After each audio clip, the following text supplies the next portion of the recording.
Oke, kembali lagi ke bagian pembahasan geometri. Kali ini kita akan membahas bagian yang kedua, yaitu penampang atau irisan. Disebut irisan atau penampang suatu bidang dengan sebuah benda adalah bagian persekutuan antara bidang dan benda tersebut. Melukis irisan dapat dilakukan dengan beberapa cara, yakni dengan menggunakan sumbu afinitas, dengan menggunakan bidang diagonal, dan dengan menggunakan hal sejajar. Pada bagian berikut, yang akan kita bahas adalah dengan menggunakan dua teknik, yakni bagian sumbu afinitas dan bidang diagonal. Sumbu afinitas merupakan garis potong antara bidang yang mengiris benda dengan salah satu sisi benda. Umumnya diambil alas benda tersebut. Langkah-langkah menggunakan pertolongan sumbu afinitas dapat dilakukan sebagai berikut. 1. Cari dahulu dua titik sekutu antara bidang alfa dengan sisi benda, biasanya dengan alas. 2. Hubungkan kedua titik tersebut sehingga membentuk sumbu afinitas. 3. Perhatikan bidang sisi benda yang sudah ada satu titik. Perpanjang rusuk alas bidang sisi tersebut sampai memotong sumbu afinitas. 4. Hubungkan titik potong tersebut dengan titik yang sudah pada sisi tersebut. Itulah garis potong sisi itu dengan bidang alfa yang mengirisnya. 5. Ulangi langkah 3 dan 4 pada bidang-bidang sisi yang lain sampai terlukis sebuah bangun tertutup pada bidang sisi benda yang disebut sebagai irisan yang ingin dilukis. Kita perhatikan contoh yang pertama. Diketahui kubus ABCDEFGH dengan P pada ADHE, R pada HG, dan Q pada AB. Ditanya, lukislah penampang melalui P, Q, dan R. Jadi, di sini kita akan menerapkan dengan menggunakan metode sumbu afinitas. Pertama, kita nyatakan titik P ini berada pada ADHE dengan membuat sebuah garis yang sejajar dengan rusuk-rusuk tegak lainnya, dan garis tersebut melalui titik P. Kita sebut saja titik P aksen di alas, P2 aksen di atas. R pada HG. Kita tarik sebuah garis melalui titik R. Memotong di alas, kita sebut titiknya R aksen. Q pada AB. Q sudah di alas. Untuk menggunakan teknik afinitas ini, kita hanya melihat dua titik potong di alas. Pertama, kita perhatikan dulu titik R dan Q. Titik R dan Q, di sini sudah jelas kita melihat bahwa Q sudah berada di alas. Jadi, langkah pertama, kita bentuk dulu sebuah bidang di mana titik R dan Q berada pada bidang tersebut. Jadi ini seandainya kita tarik ke atas, kita buat garis yang sejajar dengan rusuk-rusuk tegaknya, ya, maka akan ada titik Q aksen di atas. Ini kita hubungkan ke R, Q di alas hubungkan ke R aksen, ya. Perpanjang alasnya karena kita bermain di alas, hubungkan R dengan Q, maka satu titik potong di alas yaitu titik Q. R, Q. Kedua, kita perhatikan titik R dan P. Kita buat sebuah bidang dengan P dan R di dalamnya. Bidang tersebut kita nyatakan dengan bidang P aksen, R aksen, R, dan P2 aksen. Karena kita bicara sumbu afinitas, umumnya kita tinjau dari alas, berarti kita perpanjang PR-nya, kita perpanjang alasnya, yaitu P aksen dan R aksen. Akan ketemu di sini. Ini saya buat T2. Ini saya buat T1 di titik Q. Hubungkan T1 dengan T2. Garis yang dibentuk disebut dengan sumbu afinitas. Di alas kita punya titik Q dan kita punya titik N, titik yang memotong antara sumbu afinitas dengan garis AD. Kemudian kita perhatikan kembali, kita punya sisi ADHE di mana kita punya titik N dan titik P. Pada bidang ADHE kita hubungkan titik N dan titik P. Kemudian kita perpanjang NP, kita perpanjang sehingga memotong HD. Memotong HD, titik potongnya kita sebut sebagai titik M. Di mana perpanjangan NP akan memotong EH, kita buat ini titiknya titik W.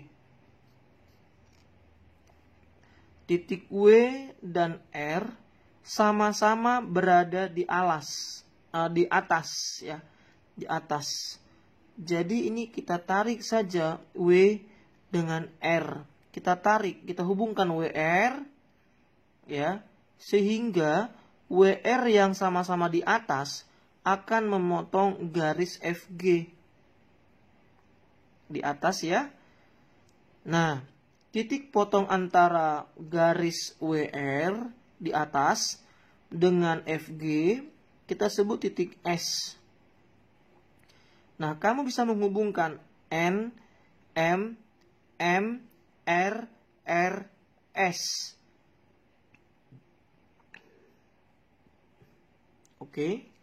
Setelah itu, kita perhatikan titik S ini sekarang berada pada bidang BC GF. Nah, di bidang BC GF ini kamu boleh menarik alas. Nah, jadi kita bermain di alas nih, karena afinitas kan berada di alas nih. Perpanjang BC sehingga nanti memotong di sumbu afinitas.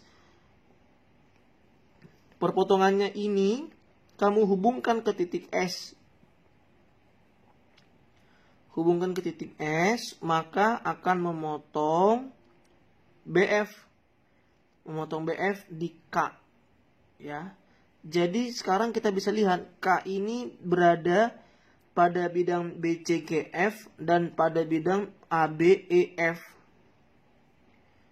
Maka titik-titik yang sudah ada yaitu Q, N, M, R, S, K. Kita bisa pertegas garis-garisnya, sehingga garis merah yang ada ini merupakan irisan dari kubus ABCD EFGH. Terima kasih. Masih menggunakan sumbu afinitas, perhatikan soal berikutnya. Kubus ABCD EFGH, P pada ADHE, Q pada BC, lukislah penampang melalui G, P, Q. Kita menggunakan teknik sumbu afinitas. Kita lihat, Q sudah di alas. Berarti kita dapat satu titik potong di alas, yakni titik Q sendiri. Kita sebut T2.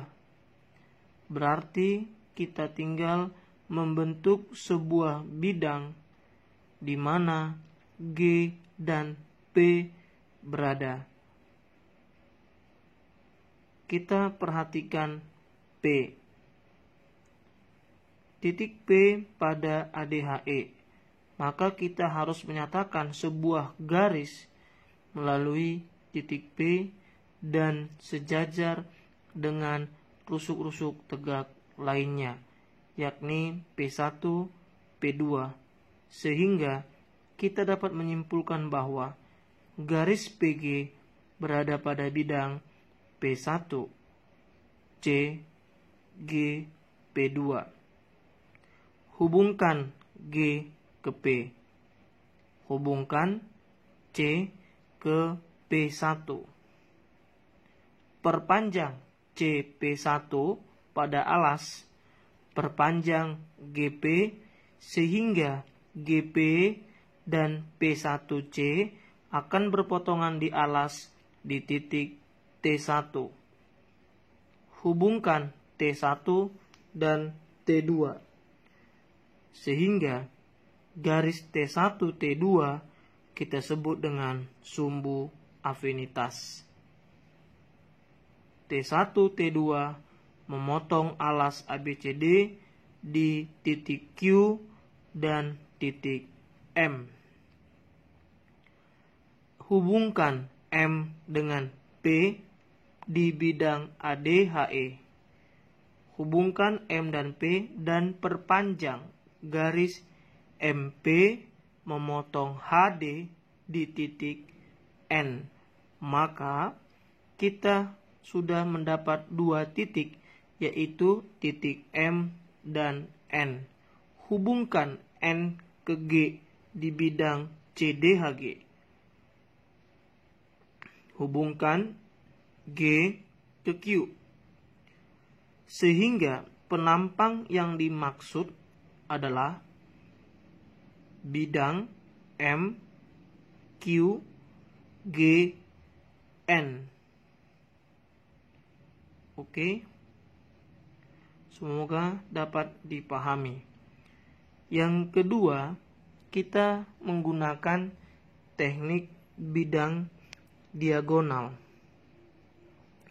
Perhatikan gambar berikut. Limas T A B C D E dengan P pada TAB, Q pada TD, R pada TC. Lukislah penampang melalui P, Q, dan R. Maka kamu dapat menghubungkan titik puncak T ke P sehingga kita dapat mempertegas bahwa P berada pada bidang TAB yang diperluas, yakni T, B, P aksen. Bentuk bidang yang di dalamnya terdapat garis PQ, sehingga kalau kita perhatikan dengan jelas, bidang yang dimaksud adalah bidang T, P aksen, dan D. Kemudian kita perhatikan titik yang ketiga, yakni titik R. Kita lihat mana bidang yang memuat titik R.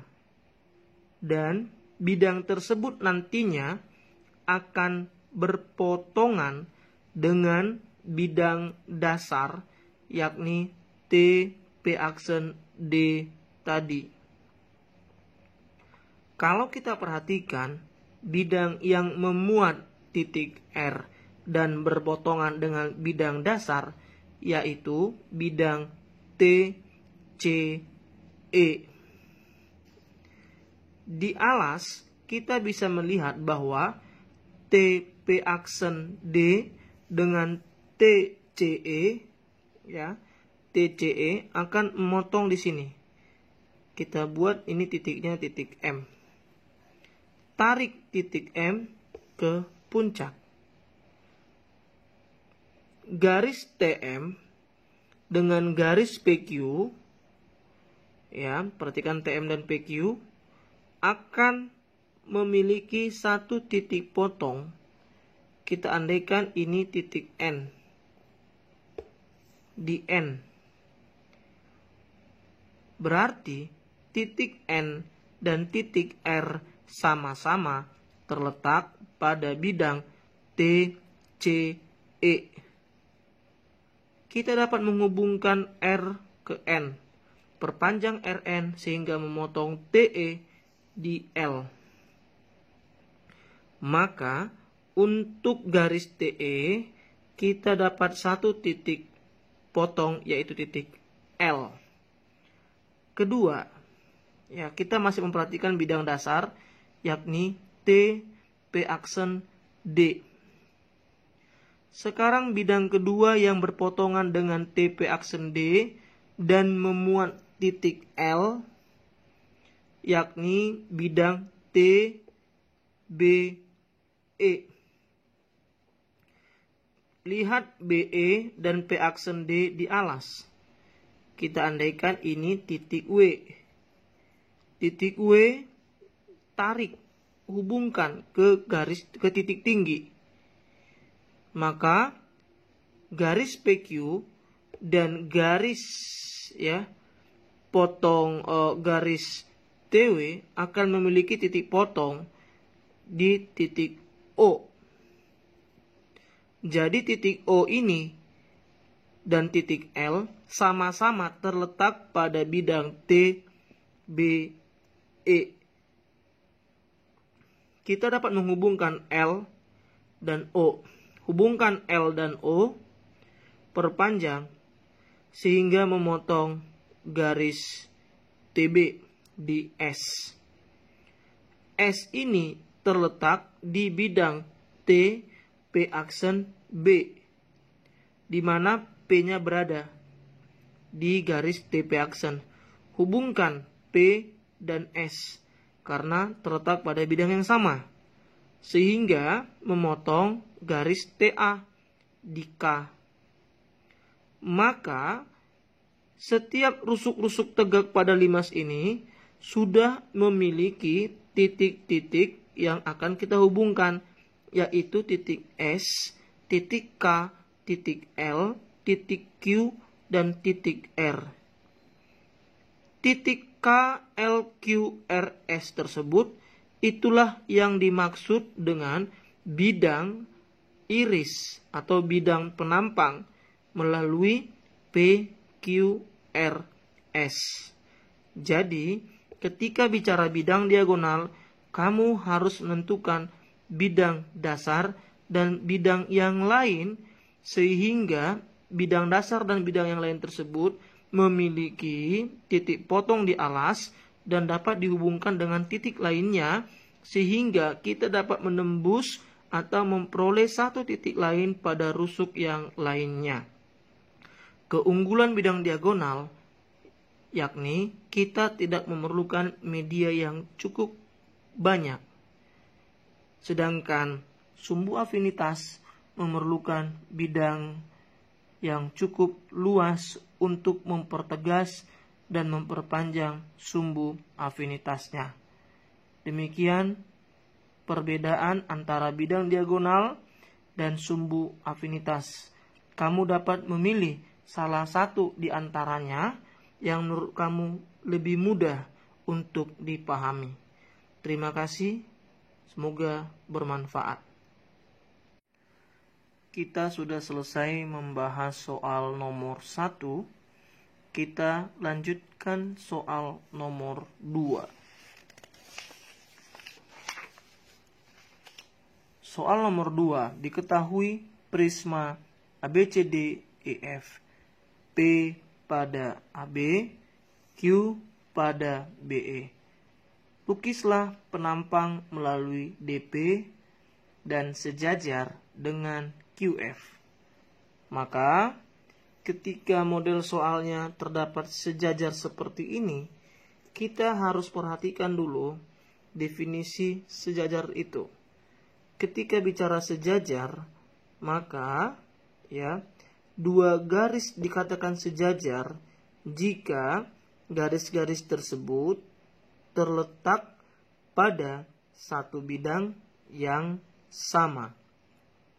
Jadi di sini FQ akan kita buat pertama sejajar dengan garis BN. BN dan FQ terletak pada bidang BCEF. Kemudian kita bisa perhatikan di sini ketika dikatakan lukis penampang melalui DP sejajar QF, maka kita bisa mengatakan juga penampang melalui DP sejajar BN. Maka kita harus membentuk juga satu bidang di mana bidang tersebut memuat titik B, titik N, dan titik P. Maka bidang yang dimaksud adalah bidang A, B, N. A, B, N. Jadi, kita bisa menarik sebuah garis melalui titik P yang sejajar garis BN, yaitu garis PL, di mana L ini merupakan bagian dari A, C, D, F. Kita akan menggambar penampang melalui DP. DP. D pada AC, DF. Hubungkan D ke L. Memotong AC di K. Hubungkan K ke P.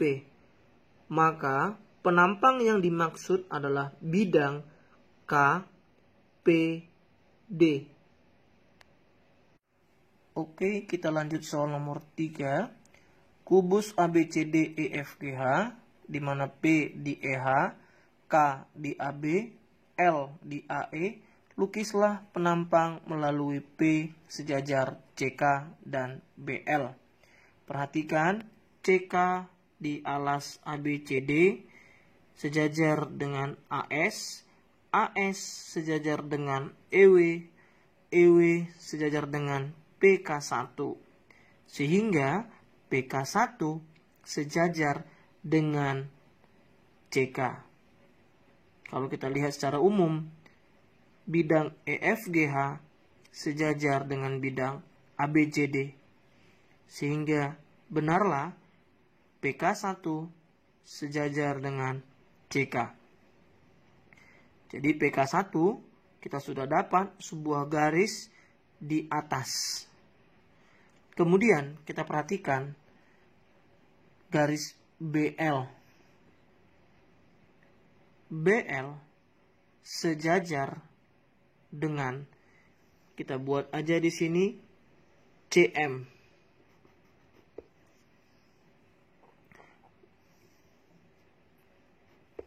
BL sejajar dengan CM1. CM1 sejajar dengan HL1.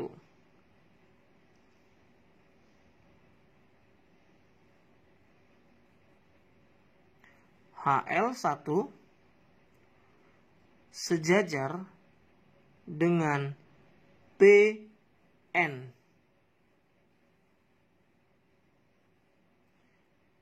Sehingga N terletak di bidang BCGF.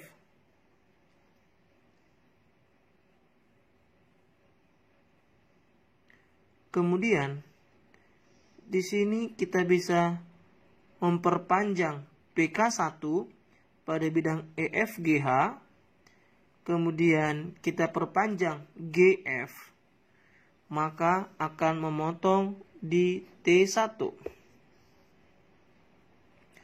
T1 kita hubungkan ke titik N, karena sekarang kita bicara bidang BCGF. T1 hubungkan ke N, memotong bidang BCGF di M dan di R. Kemudian kita lihat lagi sisi berikutnya, PK1 perpanjang EF, kita buat ini T2. T1, T2 kita sebut dengan sumbu afinitas. Di atas ya.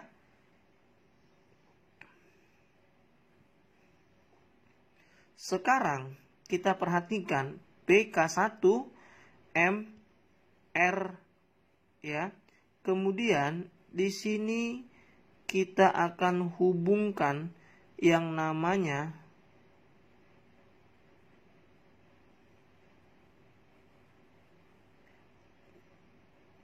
garis T1R dengan FB. Sehingga memotong di sini. Ya. Ini kita buat Z, titik Z. Titik Z ini hubungkanlah ke titik T2.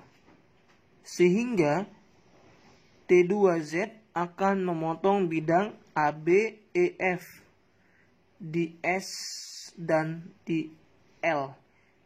Ya, ini tepat di L. Maka bidang yang melalui P sejajar CK dan sejajar PL yaitu bidangnya L, P, K1, M, R, S. Inilah penampang yang dimaksud untuk soal nomor 3.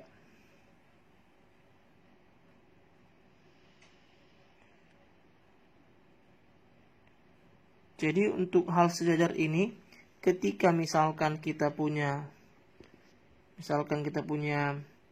AB sejajar BC sejajar andaikanlah CD, maka kita dapat menyimpulkan AB akan sejajar juga dengan CD. Ingat, prinsip sejajar harus terletak pada satu bidang yang sama. Oke, soal nomor 3 semoga dapat dipahami. Kita lanjut soal nomor 4. Ini soal yang terakhir untuk bagian penampang. Soal nomor 4, diketahui kubus ABCDEFGH di mana AB sama dengan 1, M tengah-tengah GH.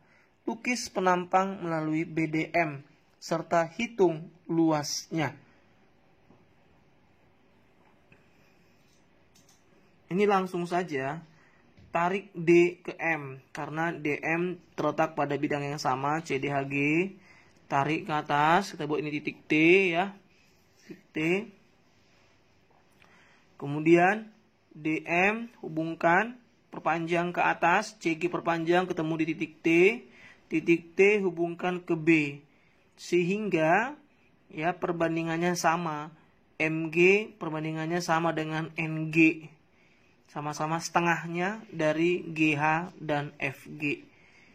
Sehingga kita dapat persegi ya, kita lihat dulu di sini di persegi CDHG persegi BCGF ya. Terdapat di sini titik BDMN ya, BDMN yaitu trapesium BDMN dengan panjang BD adalah A akar 2, panjang MD sama dengan panjang BN yaitu A akar 5/2. Sehingga ya, dengan kondisi demikian kita bisa menentukan bahwa panjangnya si MN itu panjangnya akar 2/2, setengah dari BD. Ya, dengan gambar berikut kita misalkanlah titiknya ya MR. MR kan harus tegak lurus dengan BD. NS juga harus tegak lurus dengan BD. Kita buat DR itu X, BS itu X. Sehingga dapatlah X-nya itu dengan perhitungan seperti ini. X-nya adalah akar 2/4. T tadi adalah garis tinggi. Ya, kita sebutkan aja garis tinggi dari segitiga MRD. Di mana T-nya adalah sisi miring dari ya akar dari si miring MD kuadrat dikurang DR kuadrat. Dapatlah T-nya itu 3/4 akar 2. Maka luas trapesium BDMN adalah jumlah kedua sisi sejajarnya MN tambah BD dikali tinggi dibagi 2. Dapatnya 9/8 satuan luas. Jadi dapat penampangnya dan luas penampangnya adalah 9/8 satuan luas. Semoga dapat dipahami dengan baik. Terima kasih sudah menyaksikan.